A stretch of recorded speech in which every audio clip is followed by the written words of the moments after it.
नमस्कार दोस्तों, मैं Ajay Chaudhary Pioneer Institute of Commerce में आप सबका स्वागत करता हूं।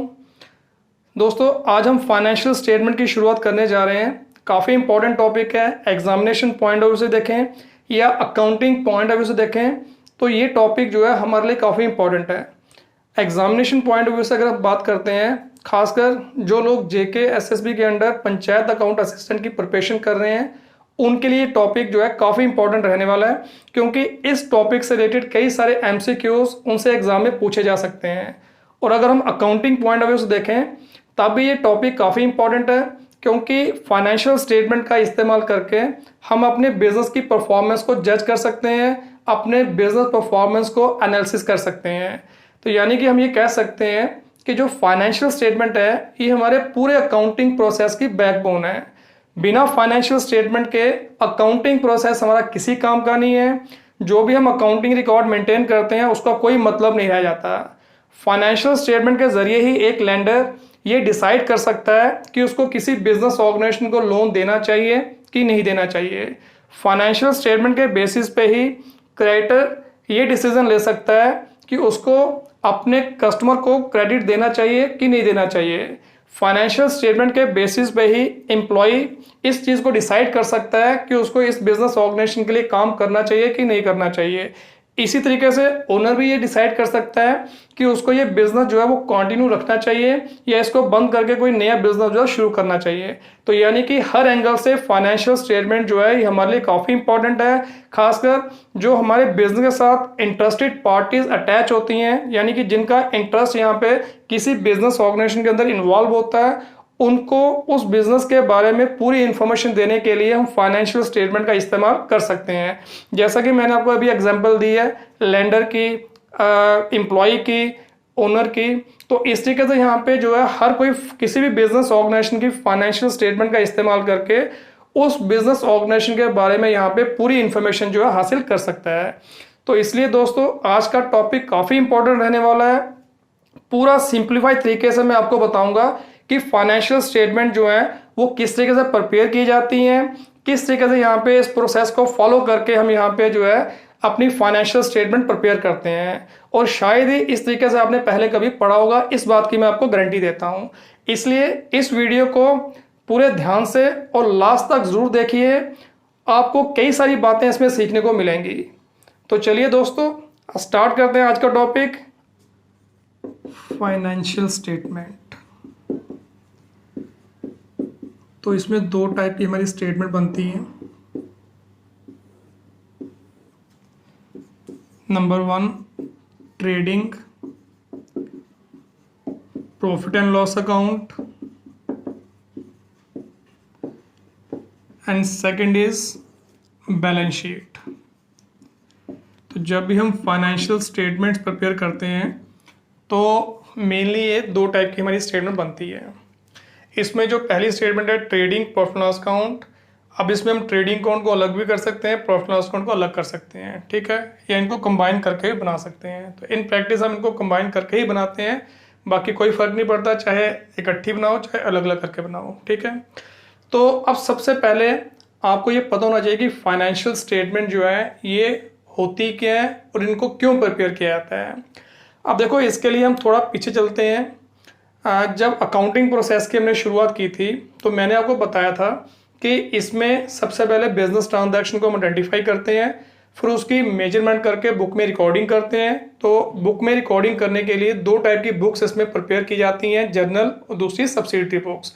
देन उसके बाद उसकी क्लासिफिकेशन होती है, और क्लासिफिकेशन करने के लिए हम यहाँ पे लेजर बुक प्रिपेयर करते हैं, जिसमें हम डिफरेंट टाइप के लेजर अकाउंट्स प्रिपेयर करते हैं। और उसके बाद जो नेक्स्ट स्टेप आता है वो आता है समराइजिंग का, ठीक है।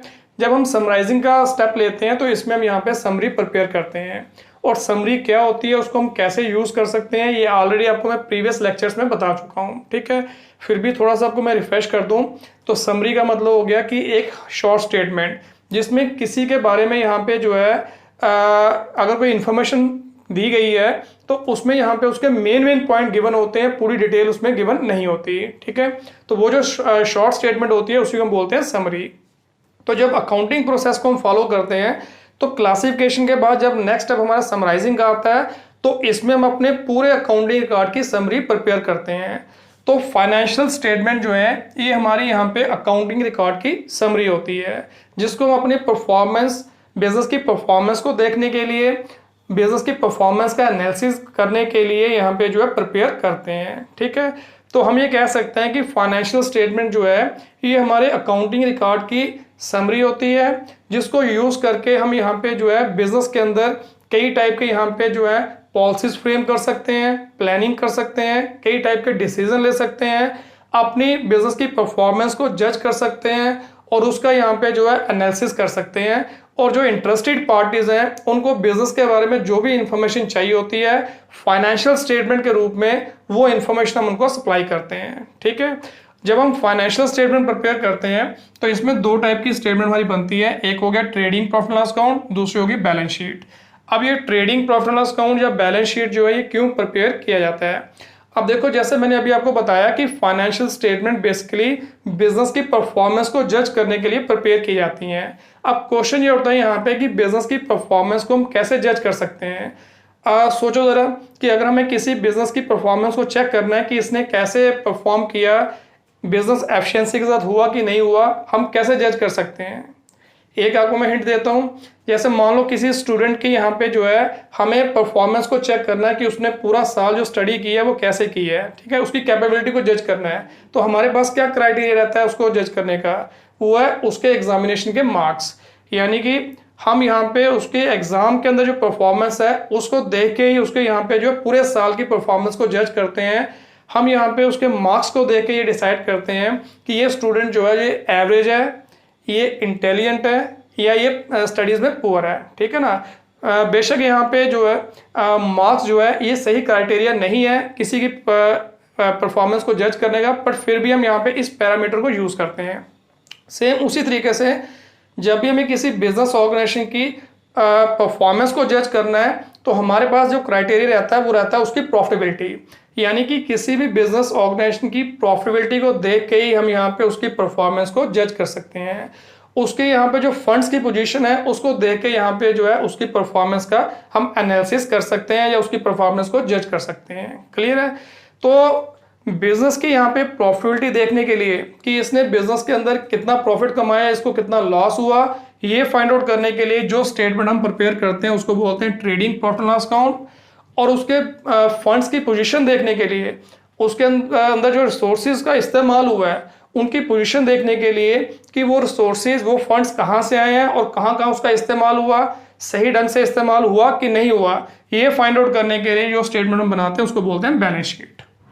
ठीक है, अब इतना आपको क्लियर हो गया कि फाइनेंशियल स्टेटमेंट जो है वो हम क्यों प्रिपेयर करते हैं और उसके अंदर जो स्टेटमेंट्स आती हैं उनको प्रिपेयर करने का हमारा क्या पर्पस है। ठीक है, तो अब हम बात करते हैं कि किसी भी बिजनेस ऑर्गेनाइजेशन की प्रॉफिटेबिलिटी को हम यहाँ पे कैसे चेक कर सकते हैं, यानी कि कैसे हम यहाँ पे ट्रेडिंग प्रॉफिट लॉस अकाउंट के जरिए उसका प्रॉफिट या लॉस कैलकुलेट कर सकते हैं। अब देखो, एक तो सिंपल सा तरीका जो आम सभी लोग इस्तेमाल करते हैं वो है कि मैं आपको यहाँ पे ट्रेडिंग प्रॉफिट लॉस अकाउंट का फॉर्मेट बना दूं, बैलेंस शीट का फॉर्मेट करवा दूं और बता दूं कि इसमें ये चीज़ें आती हैं, इसको याद कर लो, इसको करने से इस तरीके से प्रॉफिट या लॉस निकलता है, या इस तरीके से जो बैलेंस शीट है वो बनती है, उसमें इस साइड ये आइटम्स आती हैं, इसमें ये आइटम्स आती हैं। एक तो वो तरीका है, ठीक है ना, वो तो हो गया क्रैमिंग। ठीक है, और क्रैमिंग में मैं विश्वास नहीं करता, मैं चलता हूँ लॉजिक के साथ, रीजनिंग के साथ, इसलिए पूरे लॉजिक का इस्तेमाल करके, रीजंस का इस्तेमाल करके मैं आपको बताऊंगा कि ट्रेडिंग प्रॉफिट लॉस अकाउंट जो है वो किस तरीके से प्रिपेयर किया जाता है, अगर इसमें कोई आइटम आई है, कोई एक्सपेंस इनकम आई है वो क्यों आई है, बैलेंस शीट के अंदर अगर यहाँ पे हमने ये आइटम ली है तो क्यों ली है। ठीक है, पूरे लॉजिक के साथ, रीजनिंग के साथ आपको बताऊंगा, फॉर्मेट के जरिए मैं आपको ये नहीं समझाऊंगा। फॉर्मेट की अगर जरूरत पड़ती है तो बाद में हम देखेंगे, बट पहले आप यहाँ पे ये समझ लो कि कैसे यहाँ पे जो आइटम्स हम इनके अंदर लेते हैं और किस तरीके से इसको प्रिपेयर करते हैं या इसको प्रिपेयर करने का प्रोसेस हम कैसे फॉलो करते हैं। ठीक है, तो एक एग्जांपल के साथ मैं यहाँ पे इसकी शुरुआत करने जा रहा हूँ, तो इसलिए यहाँ पे जरा ध्यान से इसको समझिए, कोई इतना मुश्किल काम नहीं है। पूरे रीजनिंग के साथ चलोगे, पूरे लॉजिक के साथ चलोगे तो फाइनेंशियल स्टेटमेंट आपके लिए बिल्कुल आसान हो जाएंगी। ठीक है, तो अब मैं आपको बताता हूँ कि किस तरीके से यहाँ पे ट्रेडिंग प्रॉफिट लॉस अकाउंट या बैलेंस शीट जो है प्रिपेयर की जाती है, या कैसे इसमें यहाँ पे डिफरेंट आइटम हम लेते हैं। पूरी एग्जांपल के साथ बताऊंगा तो काफ़ी इंटरेस्टिंग रहेगा आपके लिए इसको समझना। अब मान लो हमने यहाँ पे कोई बिजनेस स्टार्ट करना है। ठीक है, कोई बिजनेस स्टार्ट करना है। अब बिजनेस स्टार्ट करने के लिए सबसे पहला काम आपको क्या करना है। मान लो आपने कोई गारमेंट्स का शोरूम खोलना है, ठीक है, एग्जांपल लेते हैं कि आपने कोई गारमेंट्स का शोरूम खोलना है। अब सोचो कि जब आप कोई बिजनेस स्टार्ट करने जा रहे हो तो सबसे पहला स्टेप आप क्या लोगे, सबसे पहला काम आपको क्या करना पड़ेगा। नेचुरल सी बात है कि बिजनेस स्टार्ट करने के लिए सबसे पहले हमें फंड्स की जरूरत होती है, तो पहले हमें बिजनेस के लिए फंड्स इकट्ठा करने पड़ेंगे। अब बिजनेस के लिए यहाँ पे जो फंड्स वो कहाँ से आएगा। सबसे पहले जो ओनर है वो अपनी जेब से पैसा लगाता है, उसके बाद अगर उसको जरूरत पड़ती है तो फिर वो लोन के बारे में सोच सकता है, ठीक है।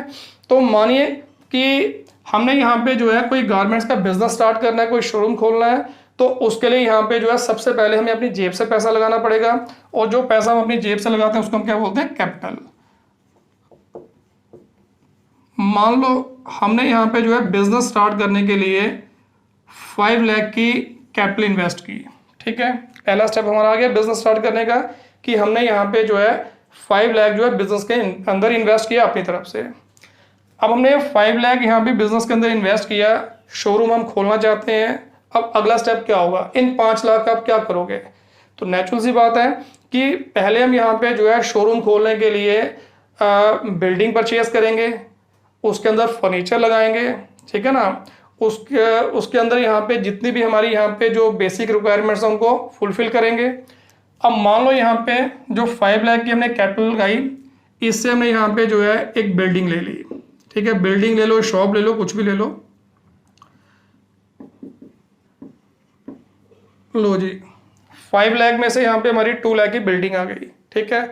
अब उसको फर्निश भी करना है, क्योंकि शोरूम खोलना है तो प्रॉपर फर्निशिंग उसमें चाहिए, उसमें फर्नीचर वगैरह लगाना पड़ेगा, फर्नीचर फिक्सचर्स फिटिंग्स वगैरह इस्तेमाल करनी पड़ेंगी। तो मान लो हमने यहाँ पे जो है फर्नीचर एंड फिक्सचर्स, फिक्सचर का मतलब है जो फिक्स्ड होता है फर्नीचर। मान लो 5 लाख में से 2 लाख हमने एक बिल्डिंग में लगा दिया, बाकी 1 लाख का हमारे पास यहाँ पे फर्नीचर आ गया, ठीक है। 5 लाख में से हमने 3 लाख रुपये खर्च कर दिया। अब इसके अलावा हमें यहाँ पे जो है शोरूम में स्टॉक भी चाहिए, ठीक है ना, स्टॉक बेचना भी है। मान लो हमने यहाँ पे जो है बाकी जो बचा 2 लाख, उसमें से 1 लाख का हमने बिजनेस के लिए गुड्स परचेज कर लिए, और जब तक गुड्स बिकते नहीं है उसको हम क्या बोलेंगे, स्टॉक। 1 लाख का स्टॉक आ गया। बाकी जो हमारे छोटे मोटे खर्चे हैं उसके लिए हमने यहाँ पे जो है अलग से कैश रख लिया, ठीक है। क्योंकि बिजनेस के अंदर एम्प्लॉयज़ भी काम करेंगे, उसके अंदर यहाँ पे बड़े सारे खर्च भी होंगे जो हमें रूटीन एक्टिविटी करना पड़ेंगे। तो मान लो 1 लाख हमने यहाँ पे कैश उसके लिए रख लिया। 5 लाख हमारे पास था, हम 5 लाख जो है पूरा स्पेंड कर चुके हैं, ठीक है। अब हम देखते हैं भाई हमें यहाँ पे जो है अपने बिजनेस के लिए सिक्योरिटी इक्विपमेंट भी चाहिए, ठीक है। इसके लिए हमें यहाँ पे जो है कंप्यूटर लैपटॉप भी चाहिए, कैमराज भी लगाने हैं, ठीक है। और छोटी मोटी हमें यहाँ पे जो है मशीनरी इसके लिए चाहिए, प्रिंटिंग मशीन चाहिए, प्रिंटर वगैरह चाहिए, ठीक है ना, या स्कैनिंग मशीन चाहिए। तो हमें यहाँ पे वो चीज़ें भी चाहिए। हमारे पास पैसा है नहीं, जो 5 लाख हमने लाया था वो हम ऑलरेडी स्पेंड कर चुके हैं। अब हमारे पास क्या ऑप्शन है, अब हमारे पास अगली ऑप्शन बचती है कि हम यहाँ पे लोन ले सकते हैं, ठीक है ना। बैंक से लोन ले लें या किसी प्राइवेट पार्टी से लोन ले लें। मान लो हमने यहाँ पे जो है हमें 2 लाख की ज़रूरत है, उसके लिए हमने यहाँ पे लोन ले लिया, बैंक से लोन ले लिया। चलो बैंक लोन ले लेते हैं, कोई फ़र्क नहीं पड़ता, चाहे बैंक लोन है चाहे किसी प्राइवेट पार्टी से लोन लिया है, ट्रीटमेंट सेम है। तो 2 लाख का मान लो हमने यहाँ पे जो है लोन ले लिया है, ठीक है। अब इससे हमने यहाँ पे जो है अपने बिजनेस के लिए इक्विपमेंट्स परचेज कर लिए, ठीक है ना। प्रिंटर परचेज कर लिया, स्कैनर ले लिया, कैमराज ले लिए, इनको हम बोलेंगे ऑफिस इक्विपमेंट या खाली इक्विपमेंट, ठीक है। मशीनरी भी लिख सकते हैं लिखना चाहो तो। फिलहाल जो छोटी मोटी मशीनें हम यूज़ करते हैं ऑफिस के अंदर, बिजनेस के अंदर, उसको हम इक्विपमेंट ही बोलते हैं। तो मान लो ये हमारा 2 लाख का ऑफिस इक्विपमेंट आ गया, ठीक है। हमने यहाँ पे 5 लाख अपनी जेब से लगाए, वो भी हमने यूज़ कर दिया।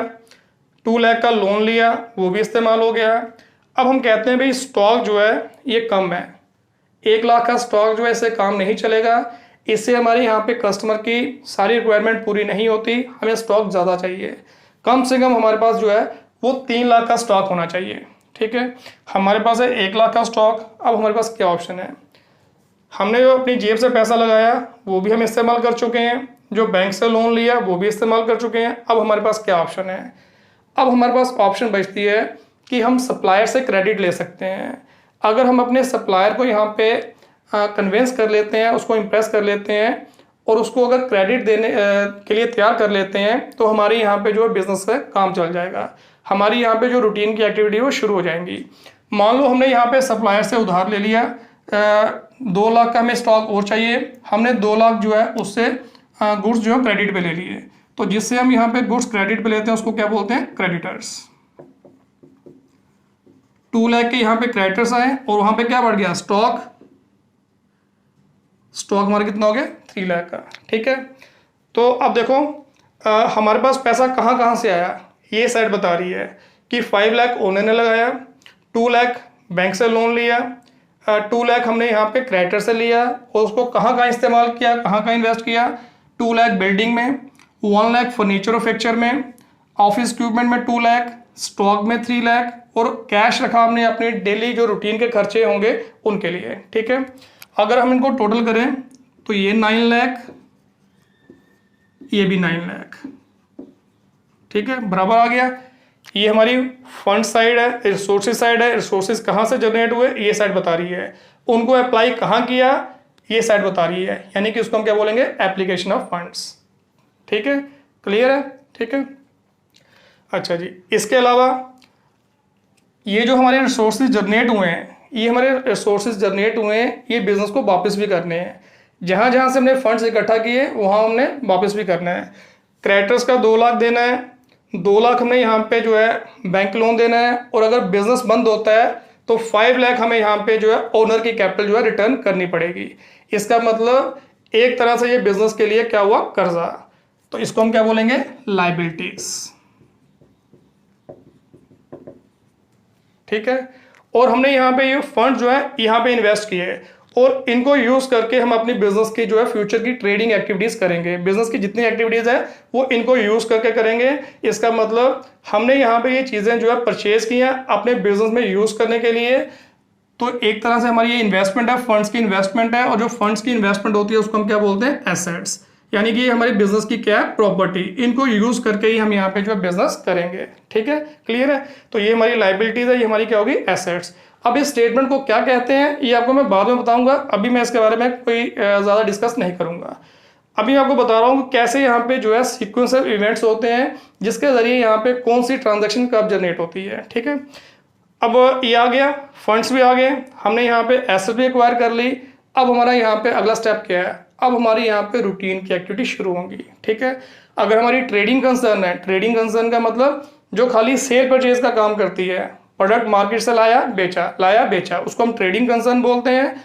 और जो प्रोडक्ट को प्रोड्यूस करती है, मैन्युफैक्चरिंग करके आगे सेल करती है, उसको हम बोलते हैं मैन्युफैक्चरिंग कंसर्न। ठीक है, तो अभी हम बात करते हैं ट्रेडिंग कंसर्न के पॉइंट ऑफ व्यू से। ठीक है, तो क्योंकि मैंने आपको बताया स्टार्टिंग में कि हमने शोरूम खोलना तो उसके लिए क्या चाहिए।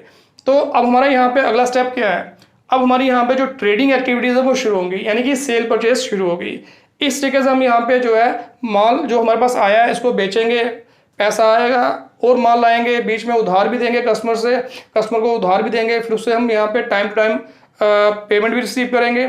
इस तरीके से हमारी यहाँ पे जो है पूरा साल हमारी वो एक्टिविटी वो चलती रहेंगी। ठीक है, अब जब अकाउंटिंग क्लोज होता है यानी कि साल खत्म हो गया, ठीक है, साल खत्म हो गया, अब साल के बाद हमें यहाँ पे देखना है कि हमें बिजनेस के अंदर कितना प्रॉफिट या कितना लॉस हुआ। क्योंकि आपको ये पता होना चाहिए, ये पता होगा कि जो भी हम बिजनेस की परफॉर्मेंस को चेक करते हैं वो एनुअल बेसिस पे चेक करते हैं। ठीक है, 12 मंथ्स का हम यहाँ पे पीरियड रखते हैं और 12 मंथ के बाद ही हम यहाँ पे किसी बिजनेस की परफॉर्मेंस का एनालिसिस करते हैं, उसकी परफॉर्मेंस को जज करते हैं। ठीक है, 12 मंथ जो है एक सूटेबल पीरियड माना गया है अकाउंटिंग के अंदर, तो इसलिए हम यहाँ पे 12-12 महीने के बाद अपने बिजनेस की परफॉर्मेंस को जज करते हैं। अब हम लास्ट में देखना चाहते हैं कि भाई हमें बिजनेस के अंदर कितना प्रॉफिट या कितना लॉस हुआ। अब वो कैसे फाइंड आउट कर सकते हैं। अब देखो, बिजनेस के अंदर प्रॉफिट हुआ कि लॉस हुआ, ये फाइंड आउट करने के लिए सबसे पहला काम हमें करना पड़ेगा, ये देखना पड़ेगा कि जो हमारी ट्रेडिंग एक्टिविटीज़ हुई है वहाँ से कितनी इनकम जनरेट हुई। ठीक है, ट्रेडिंग एक्टिविटी, सेल परचेज, यानी कि जो हमारी ट्रेडिंग एक्टिविटी है वहाँ पे इनकम कौन सी आएगी, जो हमने प्रोडक्ट को बेचा होगा, सेल की होगी। तो हमारे यहाँ पे जो ट्रेडिंग की मेन इनकम है वो क्या होती है, cell.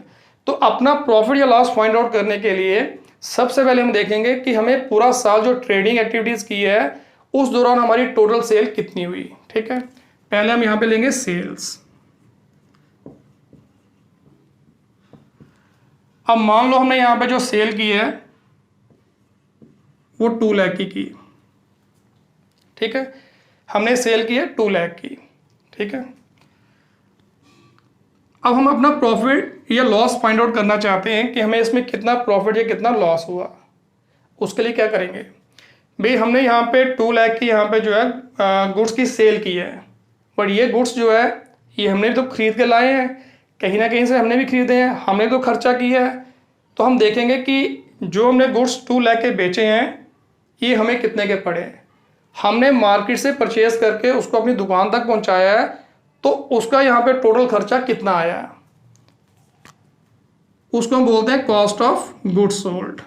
Cost of goods sold, कि जो प्रोडक्ट हमने बेचा है उसकी कॉस्ट हमारे लिए क्या है। ठीक है, तो सबसे पहले अपना प्रॉफिट या लॉस फाइंड आउट करने के लिए हम यहाँ पे अपने सेल की कॉस्ट ऑफ गुड्स सोल्ड देखेंगे कि जो प्रोडक्ट हमने 2 लाख का बेचा है वो हमें कितने का पड़ा। अब वो कैसे निकालेंगे भाई, हमने यहाँ पे जो है गुड्स परचेज किए थे,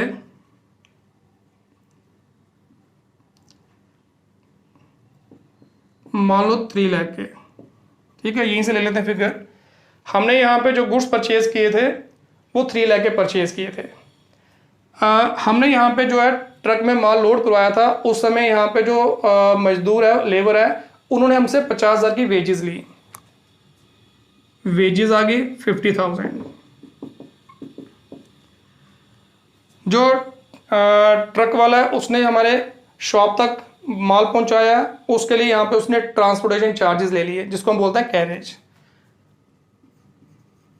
मान लो कैरेज भी 50,000 आ गई। ठीक है, नोशनल फिगर है, इसको एक्यूरेट मत ले लेना कहीं कि भी वेजेस में 50,000 तो कैरेज में 50,000 कैसे हुई। तो नोशनल फिगर्स ले रहा हूँ, इसमें कोई इतनी इसका कोई मायने नहीं है। तो मेन चीज़ आपने देखनी है कॉस्ट ऑफ गुड्स सोल्ड कैसे निकाली जाती है। हमने यहाँ पे जो है 3 लाख के गुड्स परचेज किए, 50,000 उसके ऊपर वेजेस हमने यहाँ पे इनकट कर दी, 50,000 की हमने कैरेज पे कर दी। तो हमारा यहाँ पे जब शॉप तक माल पहुँचा तो हमारा कितना खर्चा हो गया, 4 लाख। ठीक है, 4 लाख हमने स्पेंड किया है। ये कॉस्ट ऑफ गुड्स सोल्ड नहीं है। अभी कॉस्ट ऑफ गुड्स सोल्ड का मतलब जो प्रोडक्ट बेचा उसकी कॉस्ट, ये तो टोटल जो हमारी परचेज है उसकी कॉस्ट है। ठीक है, अब हम देखते हैं लास्ट में कि भाई जो 4 लाख का हमने यहाँ पे ये सारा स्टॉक परचेज किया था, गुड्स परचेज किए थे, इसमें से कुछ बचा भी है कि नहीं। मान लो लास्ट में हमारे पास जो स्टॉक है जिसको हम बोलेंगे क्लोजिंग स्टॉक,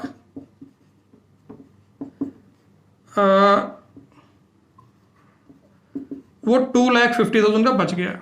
ठीक है, हमने यहाँ पे जो गुड्स परचेज किए थे उसकी टोटल कॉस्ट हमें पड़ी थी 4 लाख। लास्ट में जब अकाउंटिंग क्लोज हुआ तो 2,50,000 का स्टॉक हमारा बच गया। तो इसका मतलब पीछे जो बिका उसकी कॉस्ट क्या निकली, 1,50,000।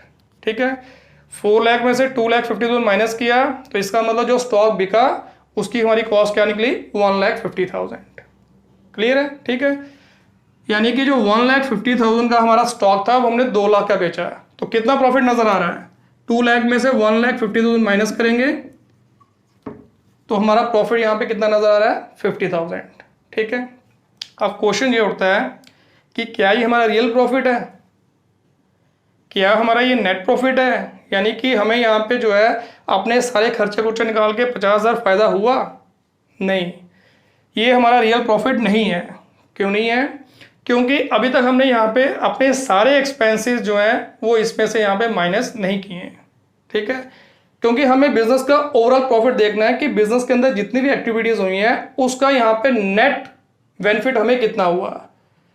हमें अभी एक ही टाइप की इनकम ली है और उस इनकम से रिलेटेड जो एक्सपेंस है वही लिए हैं। जबकि बिजनेस के अंदर हमारी कुछ और इनकम भी हो सकती हैं जिनका लिंक डायरेक्ट हमारी ट्रेडिंग एक्टिविटी से नहीं है, बट बिजनेस के पैसे का इस्तेमाल करके यहाँ पे वो इनकम अर्न की गई हैं, ठीक है, इसलिए वो बिजनेस इनकम ही मानी जाएंगी। इसके अलावा हमने और भी कई सारे खर्चे किए होंगे। फॉर एग्जाम्पल हमने यहाँ पे जो है मार्केट से गुड्स परचेज करके लाए, दुकान तक पहुँचाने का खर्चा 4 लाख तो आ गया। आगे कस्टमर को बेचने के लिए भी हमने यहाँ पे कई किस्म के खर्चे किए होंगे। फॉर एग्जाम्पल जैसे हमने यहाँ पे जो है गोडाउन ले रखा है, उसका हम रेंट पे कर रहे हैं। दुकान के अंदर यहाँ पे जो है सेल्समैन है, उनकी हम सैलरी पे कर रहे हैं। एजेंट को सेल्समैन की कमीशन दे रहे हैं। इसके अलावा यहाँ पे कस्टमर कहता है कि हमारे घर तक यहाँ पे माल पहुँचाओ, उसके लिए हम कैरिज पे कर रहे हैं। हम एडवर्टीजमेंट का खर्चा कर रहे हैं।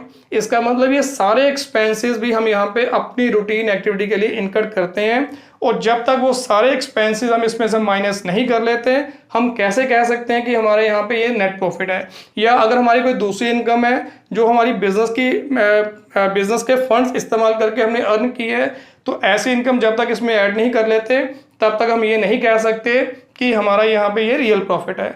इसलिए इस प्रॉफिट को हम क्या बोलेंगे? Gross profit. ये हमारा रियल प्रॉफिट यानी कि नेट प्रॉफिट नहीं है, ठीक है। तो सेल में से कॉस्ट ऑफ गुड्स और माइनस करके जो प्रॉफिट आता है उसको हम क्या बोलते हैं? Gross profit. ग्रॉस प्रॉफिट का मतलब सीधा ये हो गया कि जो हमारी मेन ट्रेडिंग एक्टिविटी है, ठीक है ना, मेन ट्रेडिंग एक्टिविटी है, उसको करने से जो हमें प्रॉफिट हुआ उसको हम बोलते हैं ग्रॉस प्रॉफिट, ठीक है। मोटे तौर पे इतना प्रॉफिट है।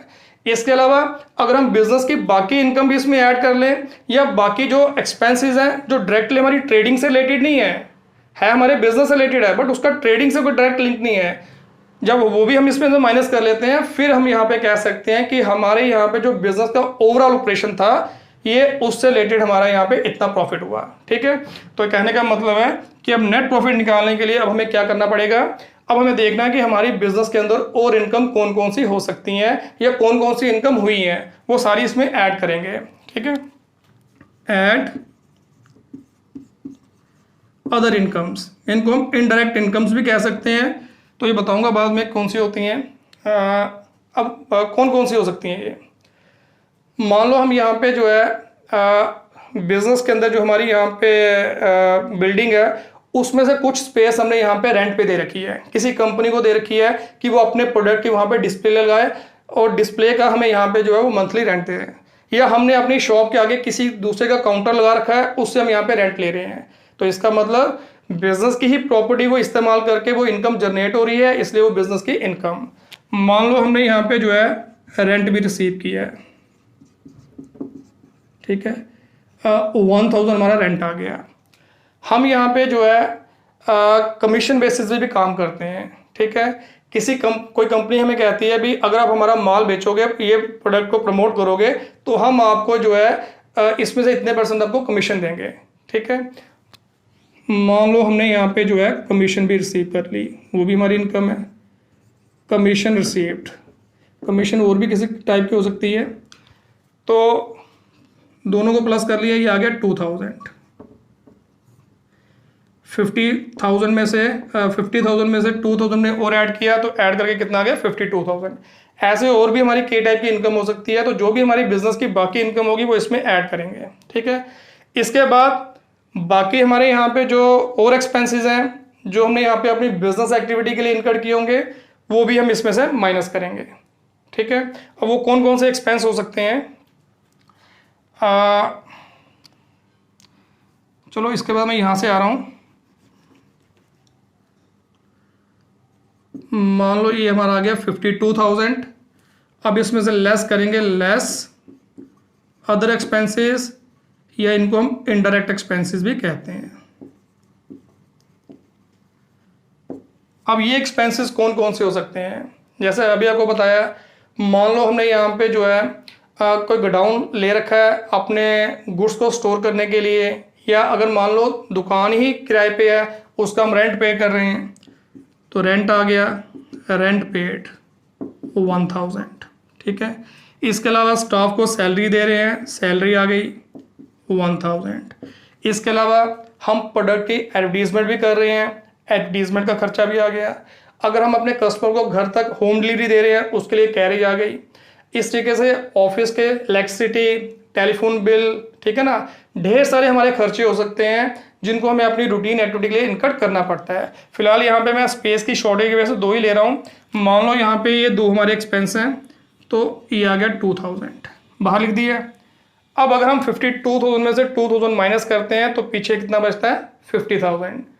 अब क्वेश्चन फिर वही उठता है कि क्या जो 50,000 बचेगा ये हमारा रियल प्रॉफिट है, नेट प्रॉफिट है, या अभी भी कोई कमी नज़र आ रही है। अगर आप ध्यान से देखोगे, जब हमने बिजनेस स्टार्ट किया था, जो भी हमने पैसा इकट्ठा किया सबसे पहले हमने कहाँ उनको स्पेंड किया, पहले हमने यहाँ पे ये चीज़ें खरीदने के लिए स्पेंड किया।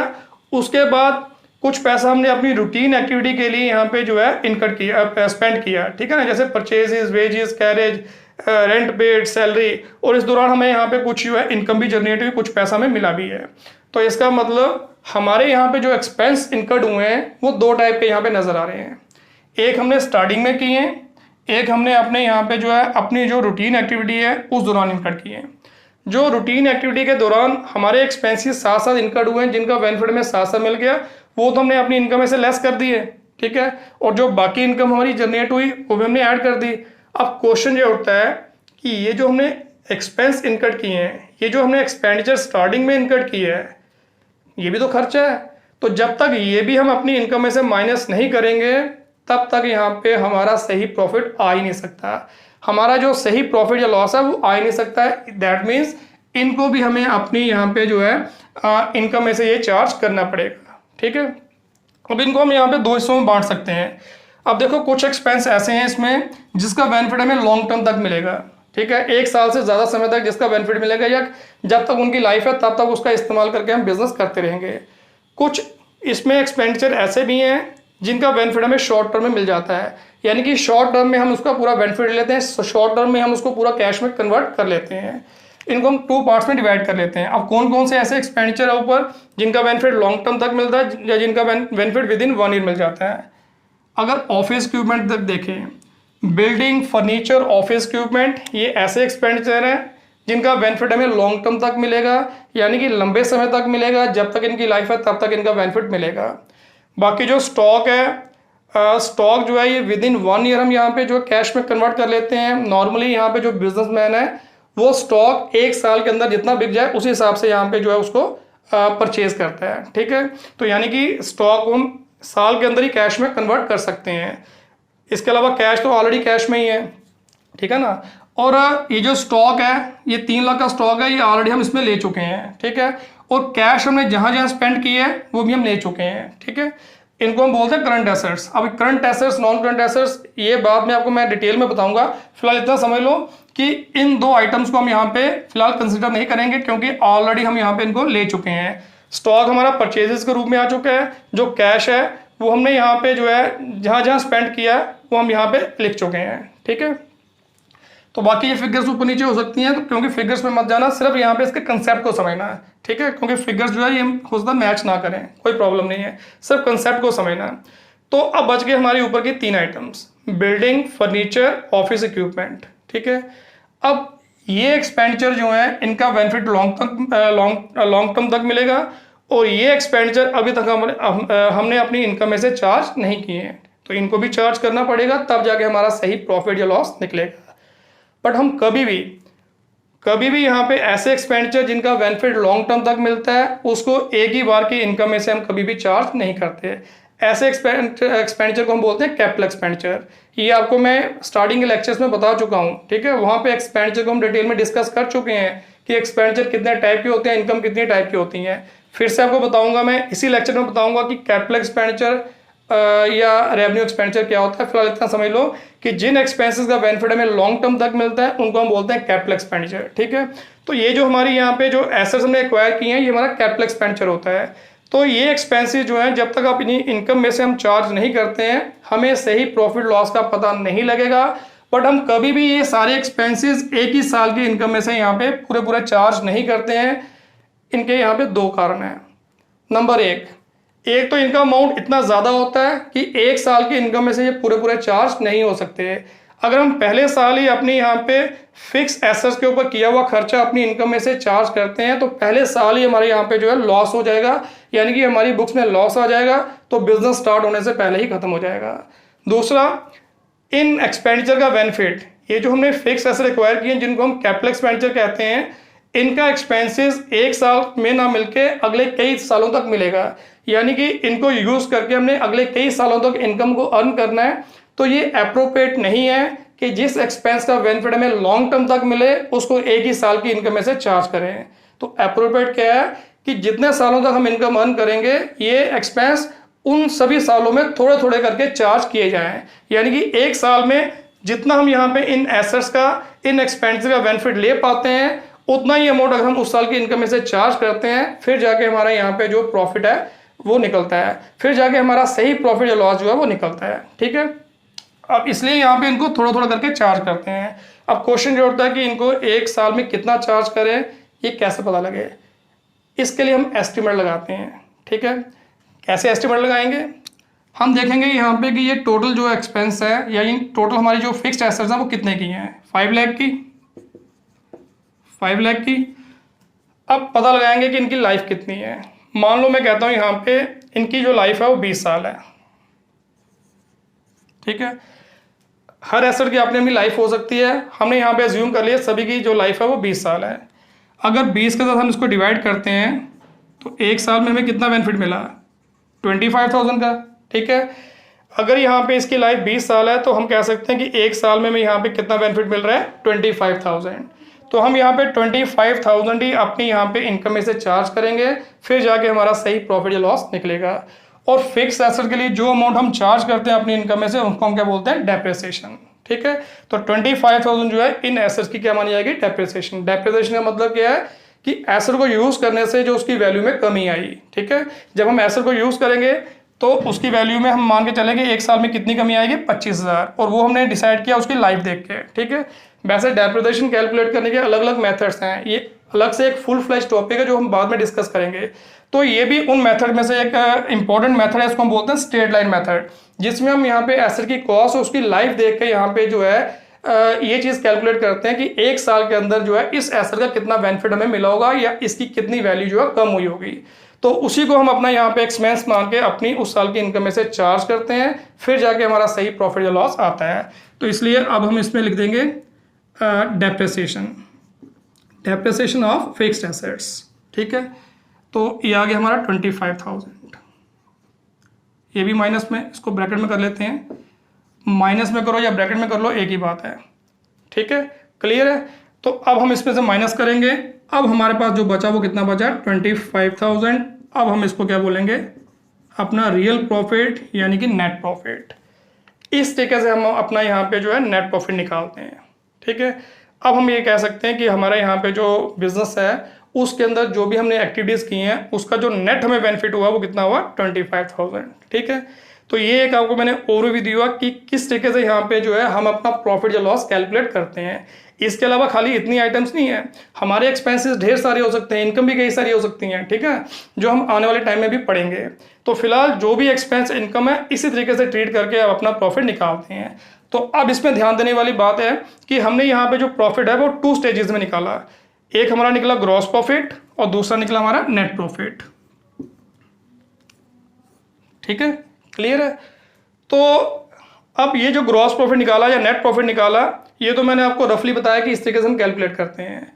तो जब हम इनको सिस्टमेटिक मैनर में यहाँ पे जो है कैलकुलेट करते हैं तो उसके लिए हम यहाँ पे जो है इनके लिए स्टेटमेंट प्रिपेयर करते हैं।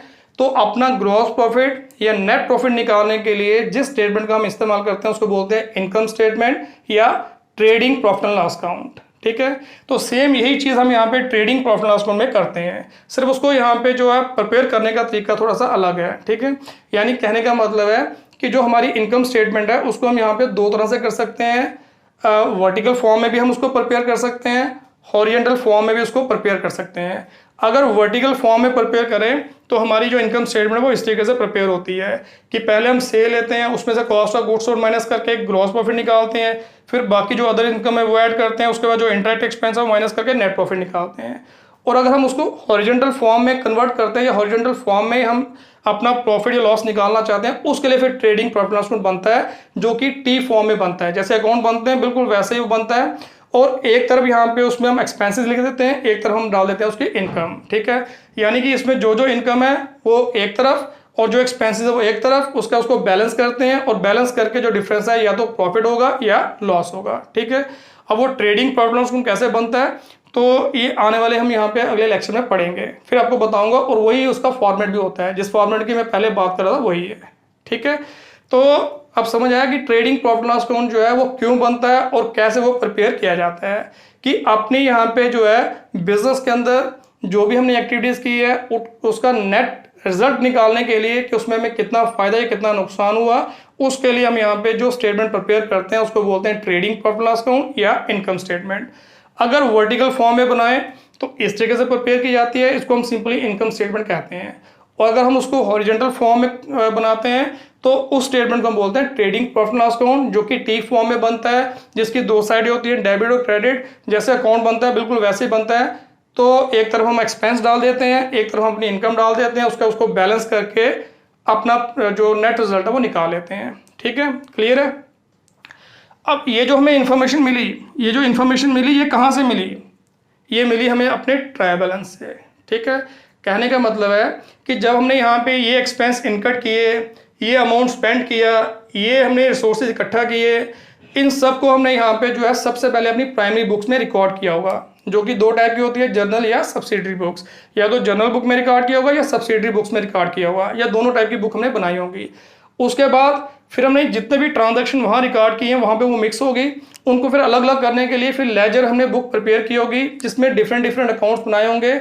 तो वो ट्रांजैक्शन जर्नल से या सब्सिडरी बुक से निकाल के वहाँ ट्रांसफर की होंगी, जिसको बोलते हैं पोस्टिंग। ठीक है, जैसे लेजर अकाउंट में हमने सेल अकाउंट अलग से बनाया होगा, हमने परचेजेस अकाउंट अलग से बनाया होगा, वेजेस अकाउंट अलग से बनाया, कैरेज अलग से बनाया, ऑफिस इक्विपमेंट अकाउंट अलग से बनाया है।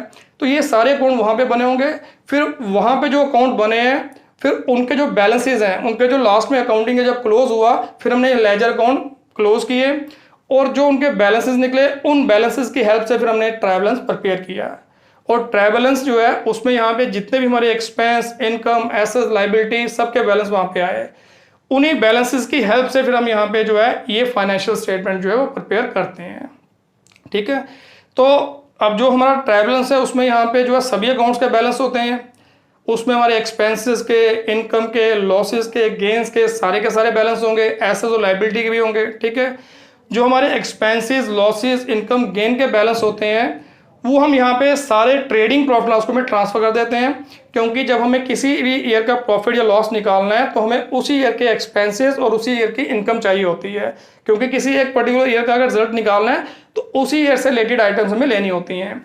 इसलिए यहाँ पे जो जितने भी हमारे एक्सपेंसेस, इनकम, लॉसेस और गेन के यहाँ पे बैलेंस होते हैं वो हम वहाँ से निकाल के, लेजर अकाउंट से निकाल के ट्रेडिंग प्रॉफिट लॉस को में ट्रांसफर करके लेजर अकाउंट क्लोज करते हैं।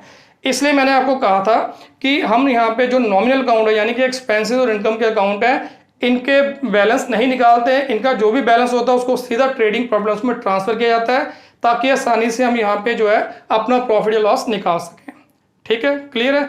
तो याद रखना कि जो ट्रेडिंग प्रॉफिट लॉस अकाउंट होता है ये किसी पर्टिकुलर ईयर से बिलोंग करता है। ठीक है, इसलिए इसके ऊपर हम लिखते हैं trading account, trading profit loss account for the year ended, कि भाई जो ईयर इस डेट को खत्म हुआ ये ट्रेडिंग प्रॉफिट लॉस अकाउंट उस ईयर से बिलोंग करता है। ठीक है, इसका अगले पिछले साल से कोई लेना देना नहीं होता। ठीक है, क्लियर है।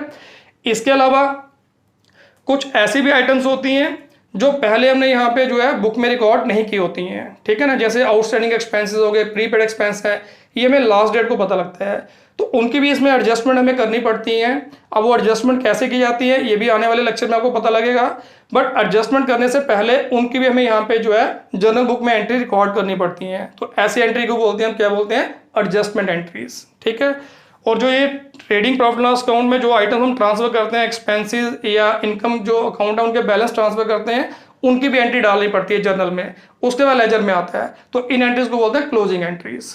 क्लियर है, लग गया पता। ठीक है, तो अब पता लगा कि ट्रेडिंग प्रॉफिट लॉस अकाउंट जो है वो क्यों प्रिपेयर किया जाता है, कैसे प्रिपेयर किया जाता है, कैसे उसमें ये आइटम्स आती हैं और किस तरीके से हम अपना प्रॉफिट या लॉस निकालते हैं। अब एक चीज़ आपको बताना मैं रह गई है कि भाई अब आपको कैसे पता लगेगा कि यहाँ पे जो है जो ग्रॉस प्रॉफिट निकालने के लिए यही एक्सपेंस लेने हैं या नेट प्रॉफिट निकालने के लिए यही एक्सपेंस लेने हैं। ठीक है, इनकी पूरी डिटेल हम डिस्कस करेंगे। ठीक है ना, ये आपको खाली मैंने ओवरव्यू दिया कि इस तरीके से यहाँ पे trading profit loss account prepare किया जाता है।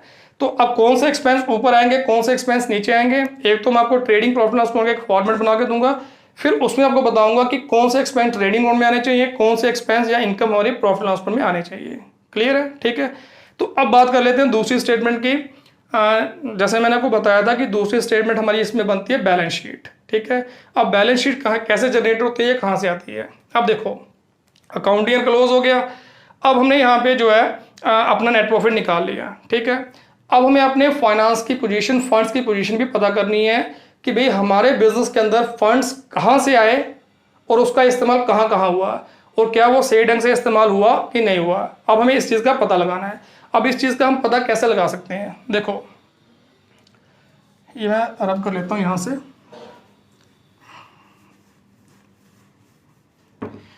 नेट प्रॉफिट 25,000 है, याद रखते हैं।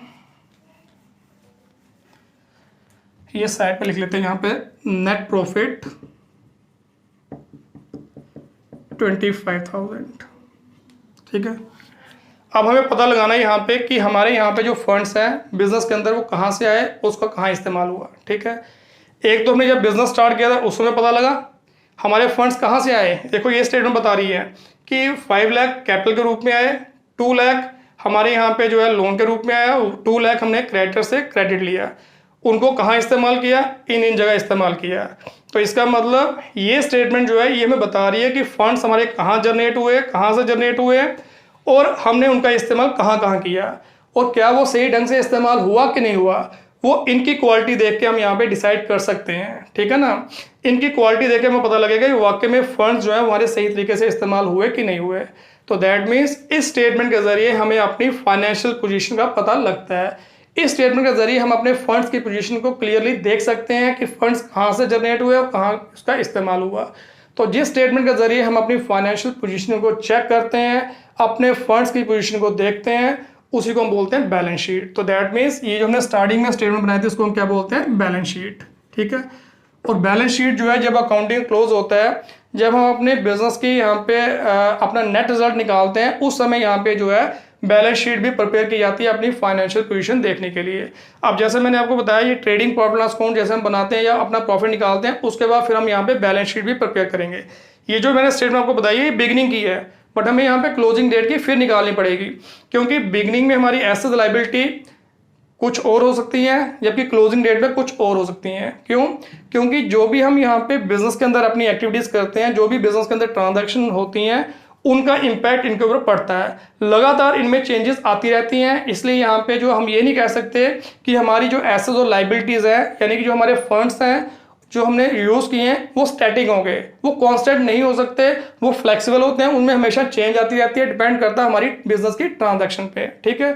फॉर एग्जांपल, जैसे मान लो हमने स्टार्टिंग में स्टॉक लिया 3 लाख का, तो अब स्टॉक बेचेंगे, जब स्टॉक बेचेंगे तो उसकी पोजीशन में चेंज आएगी। ठीक है ना। स्टॉक कम हो जाएगा, हम स्टॉक और लाएंगे, स्टॉक बढ़ जाएगा। कैश को स्पेंड करेंगे डिफरेंट एक्सपेंसेस के लिए, कैश हमारी कम हो जाएगी। हमारे पास कोई और इनकम जनरेट हुई, उससे कैश बढ़ जाएगी। ऐसे हम इनको यूज़ करेंगे, यूज़ करने से इनकी वैल्यू आस्ता आस्ता खत्म हो जाएगी। क्रेडिटर्स को पेमेंट करेंगे, क्रेडिटर्स हमारे कम हो जाएंगे, और उधार लेंगे तो क्रेडिटर्स बढ़ जाएंगे। बैंक लोन रीपे करेंगे, बैंक लोन कम हो जाएगा। और इसी तरीके से यहाँ पे जब बैंक लोन और लेंगे, रेस करेंगे तो बैंक लोन बढ़ जाएगा। तो यानी कि हमारी जो ट्रांजैक्शन बिजनेस के अंदर चलती रहती है उनका लगातार इनके ऊपर इंपैक्ट पड़ता रहता है। कैपिटल भी चेंज होती है। कैसे चेंज होती है?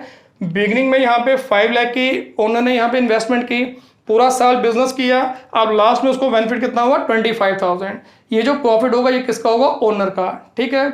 और ओनर जो है प्रॉफिट साथ साथ नहीं निकालता। ये भी आपको पता होना चाहिए कि जब भी हम कोई बिजनेस करते हैं उसके अंदर जो भी प्रॉफिट होता है सारा प्रॉफिट हम उसी वक्त नहीं निकालते हैं, क्योंकि अगर हम सारा प्रॉफिट उसी वक्त निकाल लेंगे तो हमारे पास बिजनेस को एक्सपेंड करने के लिए फंड्स की शॉर्टेज आ जाएगी। ठीक है ना। इसलिए हम कभी भी सारा जो प्रॉफिट है बिजनेस से उस वक्त नहीं निकालते, जितनी हमें जरूरत होती है उस हिसाब से हम अपने यहाँ पे जो है बिजनेस से पैसा निकालते हैं, इसको हम बोलते हैं ड्राइंग्स। ठीक है। तो अब स्टार्टिंग में अगर उसने 5 लाख लगाया, 25,000 का प्रॉफिट हुआ, अब यहाँ पे जो कैपिटल है वो कितनी बन गई? ओनर की जो कैपिटल है वो कितनी बन गई? 5,25,000। ठीक है। क्लियर है। तो इस तरीके से हमारी यहाँ पे जो फाइनेंशियल पोजीशन है उसमें भी लगातार चेंज आती है।